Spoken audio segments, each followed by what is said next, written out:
100.7. Mix. Agora na Mix. Mix Notícias. As notícias do Brasil e do mundo pra você. Mix Notícias. Mix Campos 100.7, o melhor mix do Brasil. Bom dia, 7 horas em ponto. Hoje é sábado, 15 de fevereiro de 2020. PIB do Banco Central aponta para crescimento muito aquém do necessário. Dólar recua a R$ 4,30 diante da segunda atuação do Banco Central no câmbio. Rios da região transbordam novamente após fortes chuvas desta quinta-feira. Bebê de 8 meses é a primeira vítima fatal por sarampo registrada no estado do Rio em 20 anos.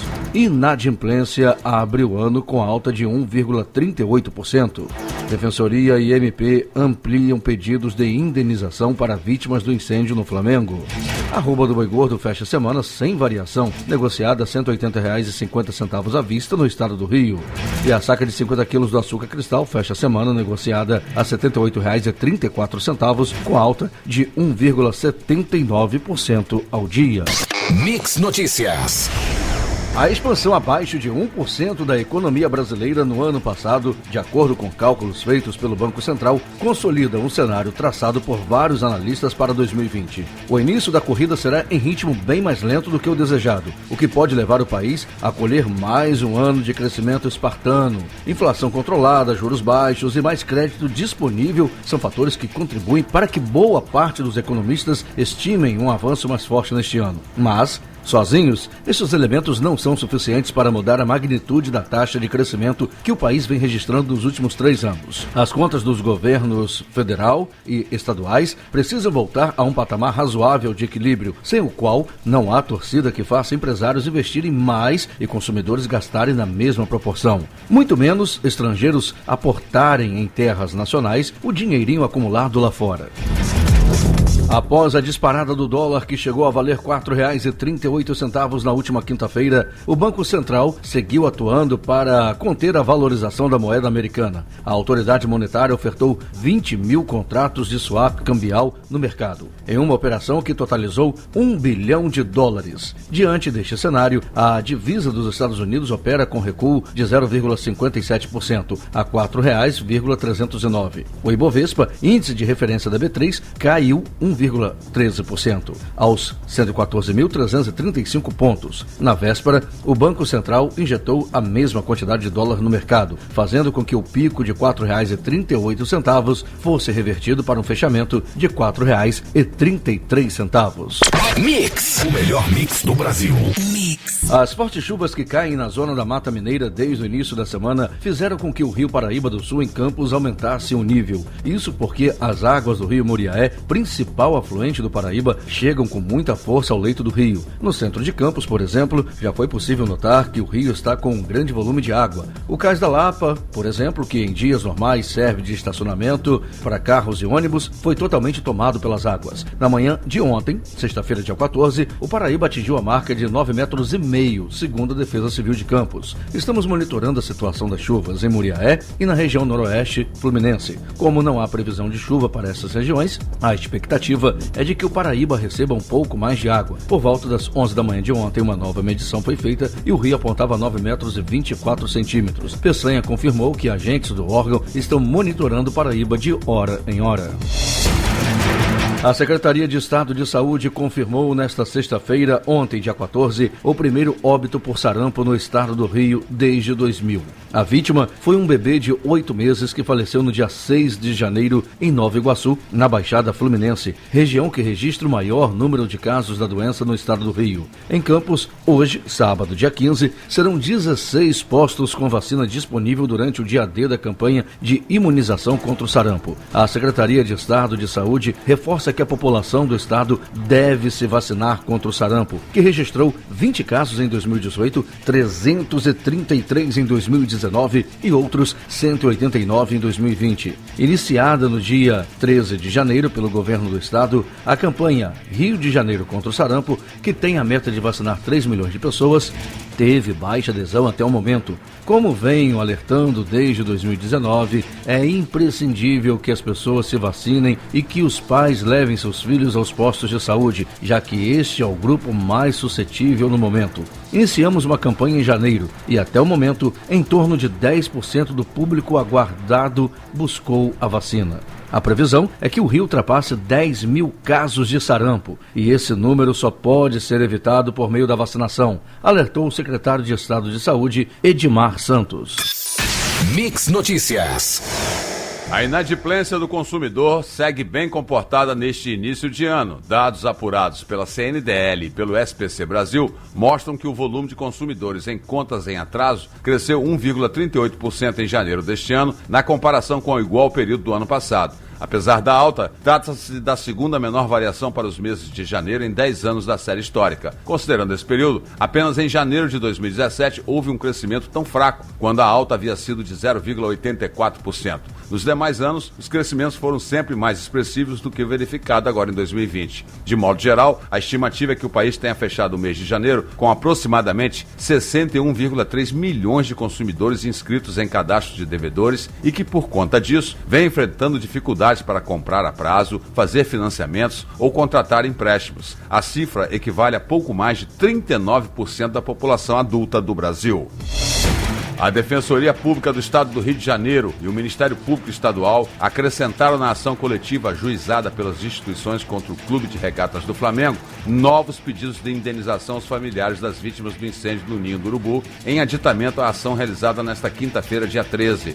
A Defensoria Pública do Estado e o Ministério Público requerem a condenação do clube a reparar integralmente e indenizar da maneira mais ampla possível todos os danos patrimoniais e extras patrimoniais causados pelo ocorrido, assim como seus desdobramentos e os danos físicos e psicológicos diretos, incluindo os familiares, com direito à correção monetária e juros moratórios. A ação requer ainda danos morais coletivos. A Defensoria e o MP incluíram o pedido de condenação do Flamengo ao pagamento de indenização, devendo ser fixado o valor de no mínimo R$1 milhão para cada mãe e cada pai dos jovens atletas mortos, além da fixação de valor razoável e de maneira proporcional para os demais parentes, também incidindo correção monetária, juros, moratórios e também ônus.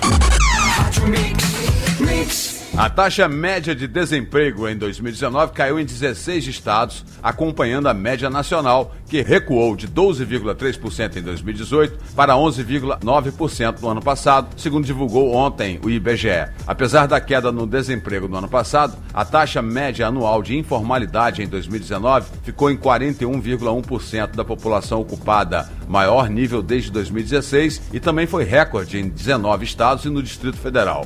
O indicador refere-se à soma dos trabalhadores sem carteira, trabalhadores domésticos sem carteira, empregador sem CNPJ, conta própria sem CNPJ e trabalhador familiar auxiliar. Entre as unidades da federação, as maiores taxas de informalidade em 2019 foram registradas no Pará, com 62,4%, e Maranhão, 60,5%, e as menores em Santa Catarina, 27,3%, e Distrito Federal, 29,6%. Das 27 unidades da federação, 18 registraram taxa de informalidade acima da média nacional em 2019. Em 11 estados, a taxa de informalidade ultrapassou 50%. Apenas o Distrito Federal e a Santa Catarina tiveram taxas de informalidade abaixo de 30%.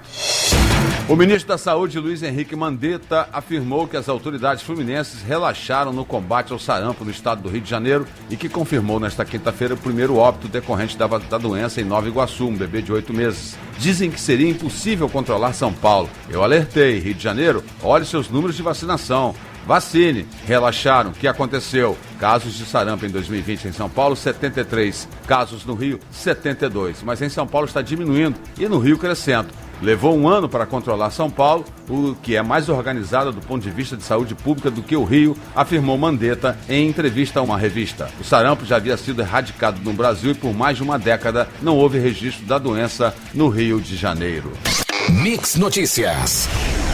A ministra da Agricultura, Tereza Cristina, disse na última quinta-feira, dia 13, que existe na União Europeia uma campanha clara contra os produtos agropecuários do Brasil. Segundo ela, não existem motivos, sejam eles ambientais ou sanitários, para boicotar ou barrar a compra dos alimentos produzidos no país. Eles estão nos olhando com lupa, mas é protecionismo. Temos que ter todo o cuidado para que eles não achem motivo para punir o Brasil, disse a ministra em um evento de exportadores em Brasília. No segundo semestre de 2019, a Finlândia sugeriu o boicote à compra de carnes do Brasil como resposta às queimadas que ocorriam na Amazônia à época. Em setembro, um grupo sueco, segundo maior varejista de moda do mundo, disse que deixaria de comprar couro brasileiro em função dos incêndios. A americana VF Corporation, dona das marcas Timberland, Vans e Kipling, também tomou a mesma decisão. Enfrentando o 14º dia de greve dos petroleiros, o presidente da Petrobras, Roberto Castelo Branco, afirmou nesta sexta-feira que a produção está intacta, apesar da paralisação. Ele disse ainda que a equipe de contingência com a contratação de temporários vai perdurar enquanto durar a greve. Castelo Branco não informou quantos trabalhadores foram contratados temporariamente. Na quinta-feira, dia 13, a ANP, Agência Nacional do Petróleo, Gás e Biocombustíveis, enviou ofício ao TST, o Tribunal Superior do Trabalho, alertando para o risco de a paralisação dos funcionários da Petrobras afetar o abastecimento de combustíveis no país. Ainda não há, porém, registros de dificuldades nas compras de produtos por distribuidoras de combustíveis. A ANP diz que, diante da falta de indicativos de fim da greve, toda a cadeia poderá ser afetada. Mix, o melhor mix do Brasil. Mix. A cheia do Rio Paraíba do Sul causou o rompimento da RJ 194, estrada que liga Campos ao município de São Francisco de Itabapuana, na tarde de ontem. A rodovia, que funciona como um dique de contenção, está totalmente interditada no trecho entre as localidades de Barra Seca e Cataia. Segundo a Defesa Civil de Campos, a água infiltrou, causando colapso da estrutura, e existe possibilidade de inundação de propriedades rurais que ficam à margem do rio, mas não há informação de desalojados ou desabrigados. Na medição das 6 da noite desta sexta-feira, o nível do Rio Paraíba estava em 9,60 metros e, em virtude do aumento da vazão na represa Ilha dos Pombos, entre os municípios de Carmo, Rio de Janeiro e Além Paraíba, Minas Gerais, ele deve continuar subindo nas próximas horas. Pedimos a atenção dos motoristas que costumam pegar a rodovia em busca das praias de São Francisco no fim de semana. A rodovia está totalmente interditada, e afirmou aí o Major Edson Peçanha. O Brasil tem atualmente 6 pessoas suspeitas de ter o coronavírus Covid-19. Os dados foram atualizados pelo Ministério da Saúde na tarde da última quinta-feira e dentro de 24 horas o número caiu de 11 para 6. 3 casos suspeitos em São Paulo e 2 no Rio de Janeiro, e 1 em Minas e 1 no Rio Grande do Sul. Apesar da queda no número de casos suspeitos, o Ministério evita considerar que o Brasil está livre de sofrer um surto. Para o secretário executivo da pasta, João Gabardo, a escala de contaminação pode ser lenta e ainda chegar ao país. Além disso, não se descarta a hipótese do constante aumento de casos na China e em outros países ainda trazer consequências para o Brasil. Mix Notícias. Um observatório do Havaí registrou no início desta semana um pico na concentração de dióxido de carbono, CO2, e na segunda-feira, dia 10, o observatório de Mauna Loa mediu 416,08 partes por milhão, ppm, desta substância na atmosfera. Esta é a maior concentração do gás nesta estação desde o início das medições há 62 anos. O cientista da Administração Nacional Oceânica e Atmosférica dos Estados Unidos, NOAA, Peter Tans, explicou nesta sexta, dia 14, que a concentração do CO2 no ar do Pacífico vem aumentando desde as primeiras medições do Observatório Havaiano em 1958. A taxa de aumento se acelerou de maneira constantemente e chegou a cerca de 2,5 ppm por ano, disse Tans. O recorde do maior valor diário será quebrado várias vezes nos próximos meses. O pico nos registros foi notado por ativistas e ambientalistas. A jovem ativista sueca Greta Thunberg alertou para esse aumento e disse em um Twitter que vivemos uma crise que nunca foi tratada como tal. Um relatório da Controladoria Geral da União mostra que, na maioria das vezes, o motorista, mesmo passando acima da velocidade permitida, não é multado. Isso acontece porque, em 70% dos casos, as multas são invalidadas por falhas das operadoras de radar contratadas que, em 7 anos, receberam R$1 bilhão do governo. São problemas como placa ilegível, foto panorâmica escura, veículo fora da zona de medição, reflexo do sol, foto panorâmica desalinhada, problema técnico e reflexo do flash. O melhor mix do Brasil. Mix! A Justiça de Brumadinho recebeu nesta sexta-feira denúncia contra o ex-presidente da Vale e outras 15 pessoas por homicídio qualificado e crimes ambientais referente ao rompimento da barragem da Vale em Brumadinho em janeiro de 2019, conforme informou em comunicado. Na denúncia oferecida pelo Ministério Público do Estado de Minas Gerais, Vale e a Tudsud, empresa que atestou a estabilidade da barragem, foram acusados por crimes ambientais devido ao desastre. O magistrado recebeu a denúncia por entendê-la bem fundamentada, com a exposição de todos os fatos criminosos imputados, bem como todas as suas circunstâncias, informou o comunicado publicado pelo Tribunal de Justiça de Minas Gerais em referência à decisão do juiz Guilherme Pinho Ribeiro, da 2ª Vara Civil Criminal e de Execuções Penais da comarca de Brumadinho.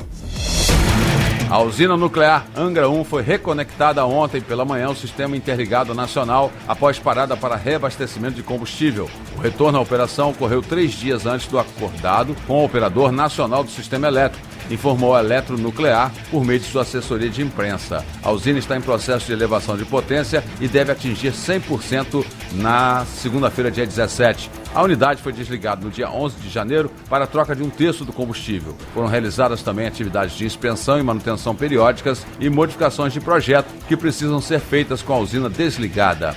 Durante a parada, foram realizadas em torno de 4.700 tarefas. Na avaliação do superintendente da usina, Abelardo Vieira, todos os objetivos foram cumpridos com sucesso, principalmente os relacionados à segurança industrial. Vieira atribuiu o sucesso alcançado à competência do corpo técnico da estatal, que cumpriu a meta antes dos 37 dias previstos para a operação.